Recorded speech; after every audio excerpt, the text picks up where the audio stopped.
Buenos días compañeros, buenos días profesor. El día de hoy mi grupo y yo vamos a exponer acerca de los nervios craneales. El tercero, el cuarto, el sexto y el séptimo, que vendrían a ser el tercero loculomotor, el nervio troclear, el nervio abductor y el nervio facial.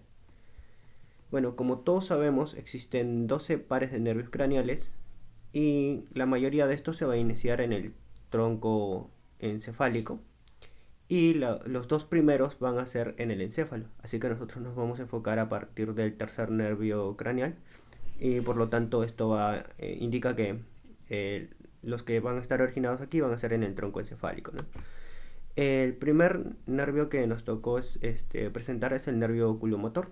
Este nervio también es conocido como el tercer par craneal o el nervio motor ocular.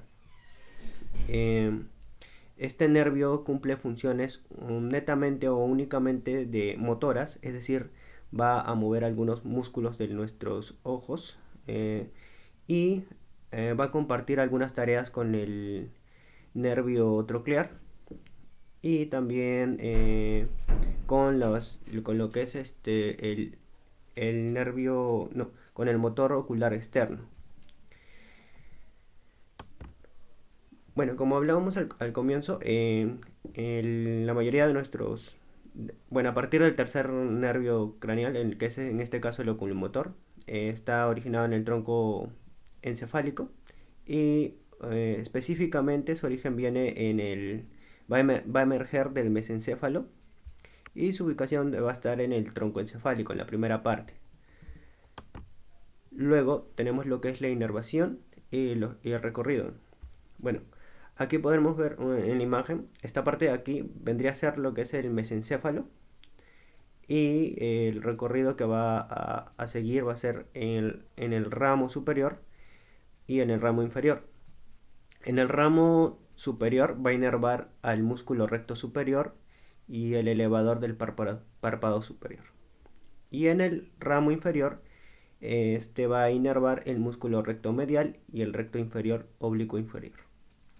Le doy pase a mi siguiente compañero que va a seguir explicando acerca de las funciones y eh, algunos daños que pueden causarse en el nervio ocular motor. Compañeros, mi nombre es Jimmy Espinosa y hoy les voy a hablar acerca de las ramas del nervio oculomotor, sobre sus funciones, sobre qué pasaría si se daña y también les voy a hablar acerca del nervio troclear y su origen. Bueno, iniciamos con las ramas del nervio oculomotor. Este se va a dividir en dos ramas. La primera es la rama superior que va a inervar a los músculos del recto superior y del músculo elevador del párpado. Después tenemos a la rama inferior, la cual, además de llevar información parasimpática, inerva los músculos recto inferior, recto interno y oblicuo inferior. Después tenemos a la función del nervio oculomotor, la cual tiene una función motora y parasimpática y es uno de los nervios que controla el movimiento ocular y es responsable del tamaño de la pupila. Y esta es su función parasimpática. Y el nervio se va a encargar también de dar inervación a los músculos extrínsecos del ojo. Inerva al elevador del párpado superior, al músculo recto medial o interno, al recto superior, al recto inferior y al oblicuo inferior.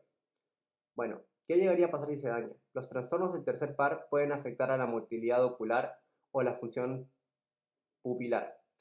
Los signos y los síntomas incluyen diplopia, ptosis y paresia de la adopción ocular y de la mirada hacia arriba y hacia abajo. Si está afectada la pupila, bueno, se va a encontrar dilatada y se van a deteriorar los reflejos fotomotores. Cuando la pupila no esté afectada y los pacientes cada vez responden menos a los estímulos, va a tener que obtenerse una neuroimagen tan pronto como sea posible para buscar un hematoma transtetorial. Bueno, ahora pasamos con el nervio tropiar.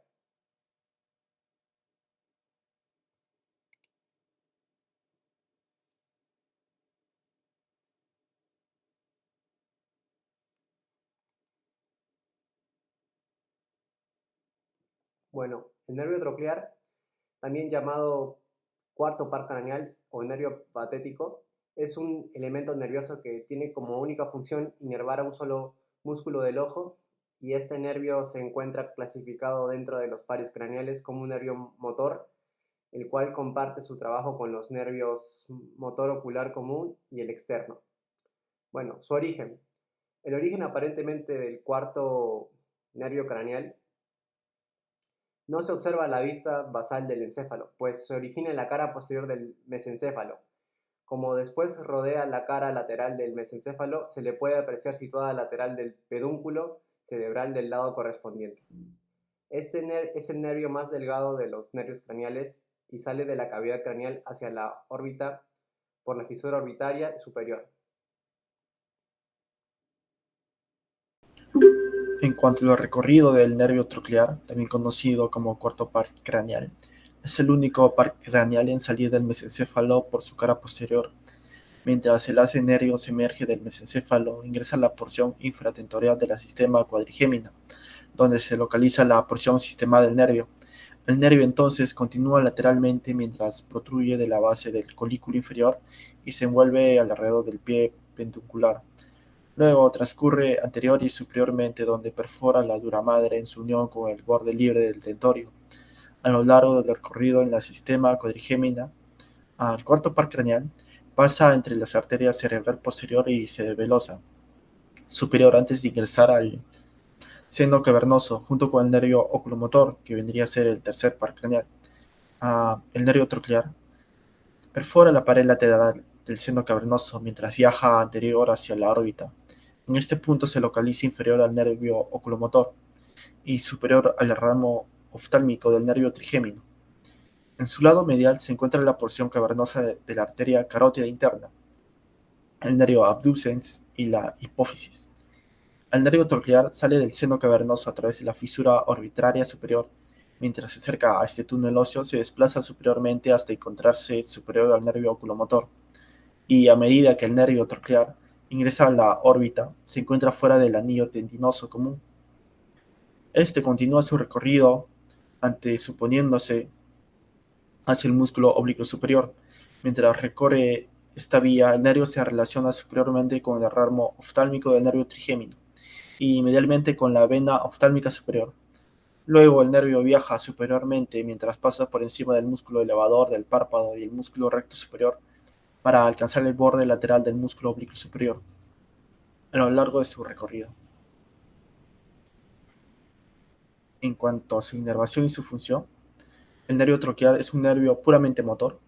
Es responsable por entregar estímulo eferente al músculo oblicuo superior. También hay que recordar que el oblicuo superior moviliza el globo ocular hacia abajo y hacia afuera. Por lo tanto, el nervio troclear es responsable por la rotación interna, depresión y abducción del glóbulo ocular. Tampoco hay que olvidar que los nervios trocleares se decusan, por lo que el nervio originado, el núcleo izquierdo, inerva al oblicuo derecho, mientras que el nervio derecho inerva el músculo del ojo izquierdo. Esto se denomina como inervación contralateral. Y resumiendo un poco todo lo que acabo de explicar, uh, se puede decir que nos situamos acá. Este vendría siendo el tronco encefálico y podemos ver que el nervio troquear no va a salir del mesencéfalo. Entonces todo esto va directamente hacia el ojo, que vendría siendo el nervio troclear. Correctamente también nos iría a inervar cada músculo oblicuo, ¿no? Que nos haría la función de dentro del ojo de realizar movimientos sobre todo hacia abajo y hacia medial.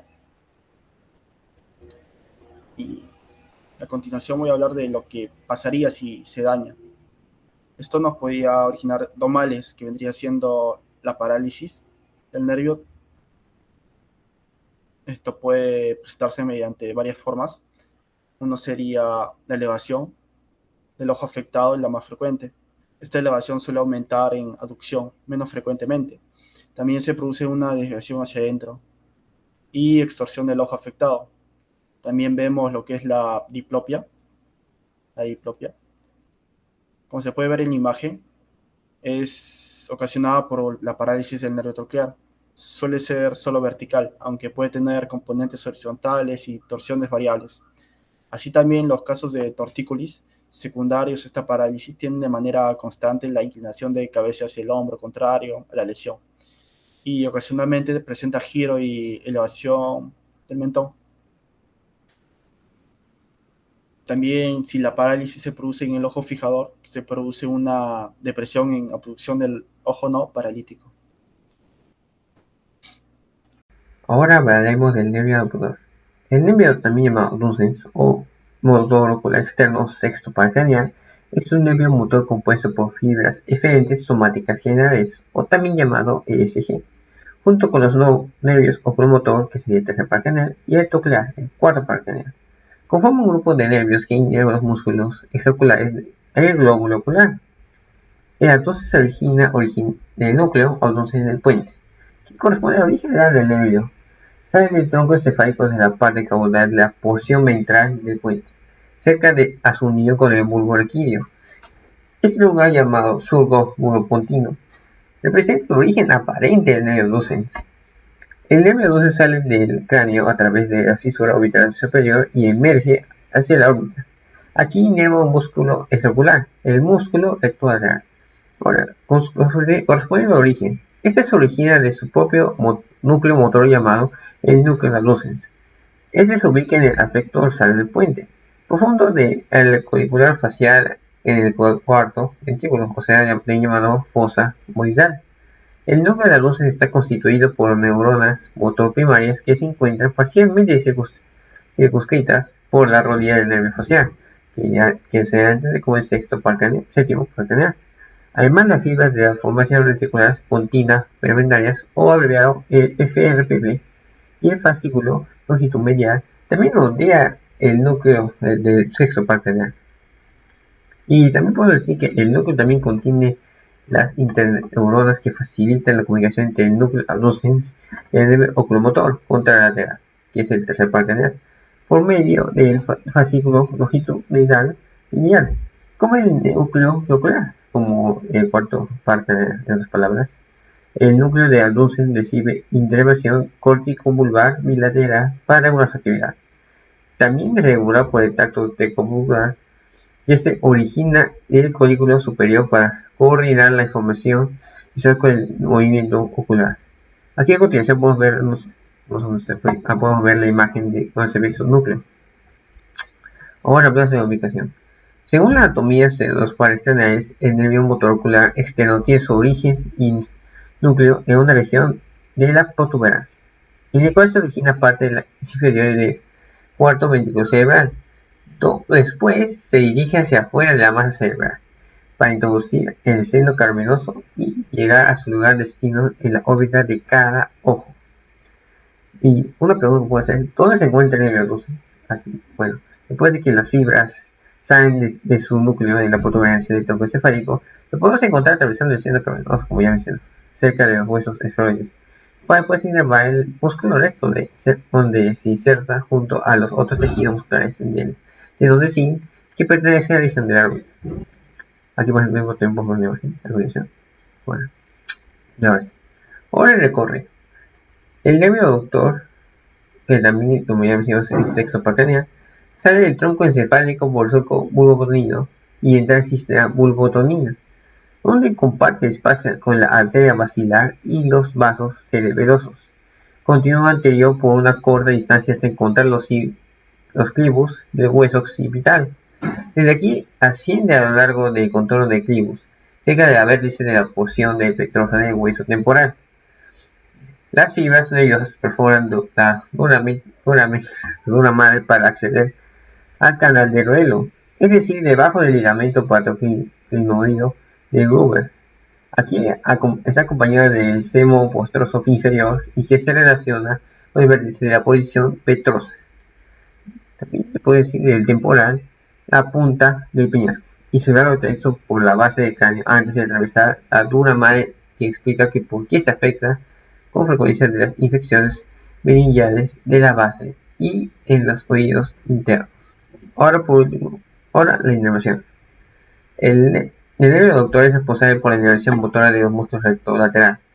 Es por eso que su función principal es abducir o mover el ojo hacia los campos temporales en el plano horizontal. Sin embargo, también facilita un fenómeno conocido como movimiento ocular conjugado. Este proceso asegura que ambos ojos se muevan en la misma dirección en el plano horizontal, es decir, de izquierda a derecha. Ten presente que el recto lateral del ojo izquierdo llevará el ojo hacia la izquierda, y mientras que el mismo músculo en el ojo derecho lo lleve a la dirección de la derecha. Es por eso que ante la ausencia de la mirada conjugada, los ojos pueden dirigirse a la capacidad de enfocarse una imagen como un desafío. Por lo tanto, el sexto par craneal no solo inerva el músculo recto lateral ipsilateral, sino que también influye en el músculo recto medial contralateral. Esto es posible gracias a interneuronas encontradas en el núcleo abducens, que ya fueron mencionadas anteriormente, y estas forman sinapsis entre las neuronas motoras del núcleo abducens con las fibras del fascículo longitudinal medial, y este fascículo luego hace sinapsis con el núcleo oculomotor, que es el tercer par craneal, que inerva el músculo recto medial. Buenos días, profesor, y buenos días para mis compañeros. Les saluda cordialmente Caterina Carretero Mendoza. En esta oportunidad voy a exponer acerca del nervio abductor, nervio abducen, también denominado motor ocular externo, sexto par craneal, y el nervio facial séptimo par craneal. Iniciaré por el nervio abductor, que tiene funciones motoras exclusivas y se encarga de inervar solo músculos de la región del ojo. Por tal razón, es el encargado de agregar movimientos a los ojos a través de la inervación del músculo rectolateral del globo ocular. Este movimiento es el que se logra cuando se cambia la dirección del ojo hacia los laterales de la cara, es decir, cuando se mira hacia afuera, tal como se puede visualizar en la imagen, bien puede ser a la izquierda o a la derecha. ¿Qué pasa si se daña? Como sabemos, el abducen es estrictamente motor y solo inerva a un músculo. Cuando este nervio se afecta por lesiones como la parálisis del nervio motor ocular, podemos encontrar que la persona no es capaz de movilizar el ojo hacia afuera, lo cual conlleva a problemas de la capacidad para que pueda ver o mover el ojo hacia donde requiera. La lesión más común de este nervio es la parálisis. En cuanto a las causas de este tipo de lesiones nerviosas, podemos encontrar los traumatismos faciales, aneurismas, isquemia y algunas veces no tiene razón aparente. Continuamos con el nervio facial, que es un nervio mixto, es motor y sensitivo, pero también es sensorial y tiene fibras parasimpáticas, conocido como el séptimo par craneal. El facial propiamente dicho tiene su origen en neuronas motoras del núcleo facial, que está situado ventralmente en la porción inferior o caudal del puente troncoencefálico, concretamente de la zona de la protuberancia, que es la zona media. Pues el nervio facial consiste en dos fibras nerviosas, el nervio facial propiamente dicho y el nervio intermedio o intermediario de Westberg. Y continuando con su origen real, como se puede visualizar en la imagen, pues dicen que depende de diversos autores, o sea, hayan 4 núcleos, el cual le falta a la imagen y no se puede visualizar, sería el núcleo lacrimomuconasal, pero en la imagen se encuentran el núcleo del tracto solitario, el núcleo motor del facial y el núcleo salivar superior. Y por el lado contrario de la imagen, en su origen aparente, se encuentra o emerge de la fosita supraolivar del surco medulopontino o bulbo protuberancial por fuera del nervio abducen y por dentro del nervio vestibulococlear. Eso sería todo de mi parte, muchas gracias. Bien, ahora vamos a continuar explicando el trayecto del nervio facial. El nervio facial inicia su recorrido en el temporal desde el origen aparente. Transcurre por la fosa craneal posterior, y penetra en el conducto auditivo interno junto con el séptimo par craneal. Posteriormente transcurre por el conducto del nervio facial, doblándose hacia atrás en la rodilla del facial. Ahora, en el conducto del nervio facial transcurre horizontalmente en la pared medial de la cavidad timpánica craneal a la ventana oval. Ahora, en su trayecto intrapetroso emite 3 ramos principales: el nervio petroso superficial mayor, la cual se origina a nivel de la rodilla del facial y se dirige al ganglio pterigopalatino. También está el nervio del estribo, que inerva el músculo del estribo, y la cuerda del tímpano, que se introduce en la cavidad timpánica. Ya. Ahora, al salir del cráneo, pasa a través del agujero estilomastoideo, entre los procesos mastoideo y estiloideo del hueso temporal, dando ramos musculares para el vientre occipital y los auriculares del músculo epicraneano, y al vientre del digástrico y el músculo estiloideo. En su salida del cráneo ingresa en la glándula parótida, que corre superficialmente dentro de esta glándula antes de dar origen a las ramas terminales, las cuales emergen de los márgenes superior, anterior e inferior de la glándula. Estas se dispersan como los dedos separados de una mano para inervar los músculos de la expresión facial o músculos de la mímica facial. Bien, ahora vamos a explicar los núcleos del nervio facial. Están el núcleo sensitivo, el motor y el parasimpático. El núcleo sensitivo es la parte superior del núcleo del tracto solitario y se ubica próximo al núcleo motor. El núcleo sensitivo se encarga de inervar los 2/3 anteriores de la lengua, el piso de la boca y el paladar. Ahora, el núcleo motor inerva los músculos de la expresión facial, los músculos auriculares, el estribo, el músculo digástrico y el estiloideo. Y por último, los núcleos parasimpáticos, que se ubican en posición posterolateral al núcleo motor principal. Dentro de los núcleos parasimpáticos está el núcleo lagrimal, que inerva las glándulas lagrimales, y el núcleo salivatorio superior, que inerva las glándulas salivales, submandibulares, sublingual, glándulas nasales y palatinas.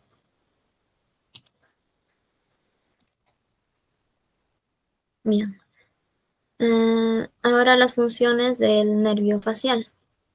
Tiene 3 tipos de funciones: la función motora, que es la encargada de los músculos de la cara, del cuello y el vientre posterior del digástrico, y músculo estiloideo.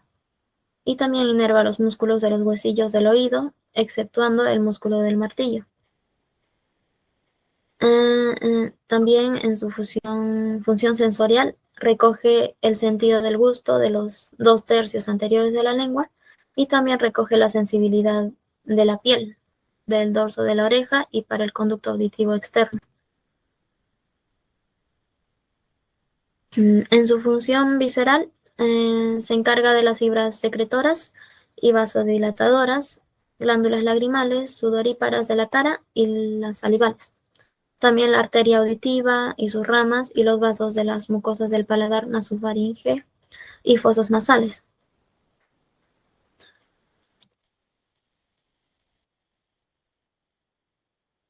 Las ramas del nervio facial. Las ramas del nervio facial se dividen en 2, las colaterales y las terminales.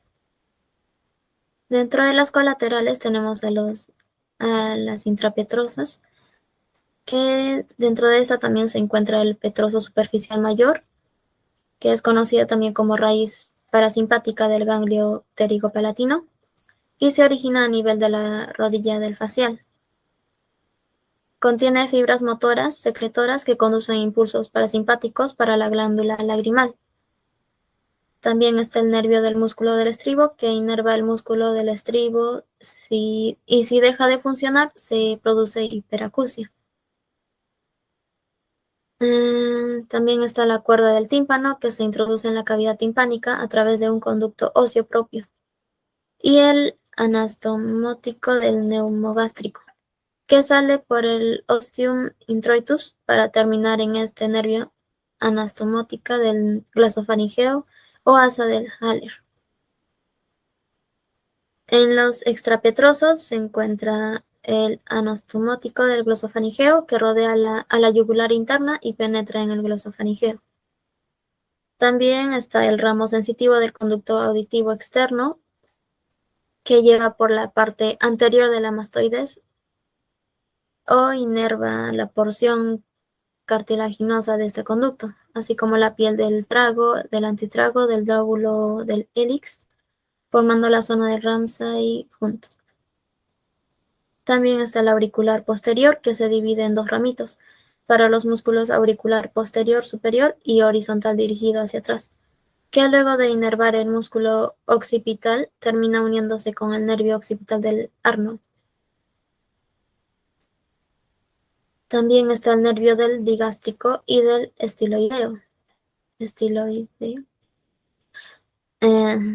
Estos están destinados a la inervación del vientre posterior y de su anexo. Y por último encontramos el nervio lingual, que estas fibras están destinadas a las glándulas sublingual y submandibular.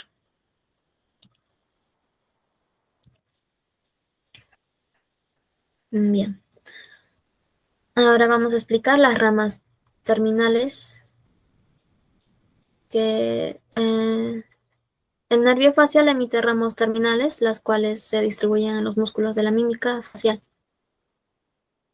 Dentro de las ramas terminales encontramos el temporofacial, que están aquí las temporales, que son para los pequeños músculos auricular anterior, el hélix, el del trago y del antitrago. Las frontales, que son para el músculo frontal, las palpebrales, para el superciliar y el orbicular, las nasales o suborbitarios, que son para los músculos de la nariz y de los labios, las bucales superiores, que están destinados a la mitad superior del bucinador y del semiorbicular superior de los labios. Ahora en el cervicofacial, esta avanza hacia abajo y adelante hasta la parte superior del cuello. Aquí se encuentran las bucales inferiores, que es para el risorio de Santorini, en la parte inferior del bucinador, semiorbicular inferior de los labios. Tonianos, que es para el triangular de los labios, cuadrado de la barba y borlas del mentón. Y por último las cervicales, que es para el cutáneo del cuello.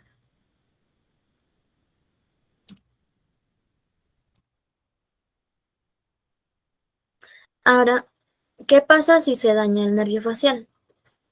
Cuando el nervio facial es afectada ya sea por causas internas, externas o idiopáticas, encontramos que las áreas por donde pasa se encuentran afectadas, generando así las conocidas parálisis faciales, como por ejemplo la parálisis facial de Bell.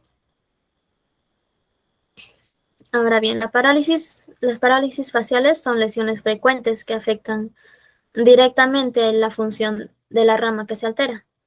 Por esta razón encontramos principalmente que los músculos de la cara no reciben la inervación necesaria y por lo tanto no son capaces de realizar los movimientos de la mímica facial, además que la sensibilidad disminuye.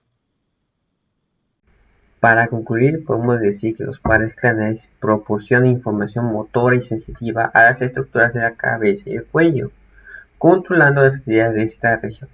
Algunos de estos nervios están relacionados a las funciones sensoriales, es decir, con los sentidos, como la vista, el oído y el gusto, mientras que otros de ellos tienen como función el control de músculos, la cara y la regulación de otras glándulas. Con eso tomando en cuenta, aquí finalizaremos nuestra exposición. Muchas gracias.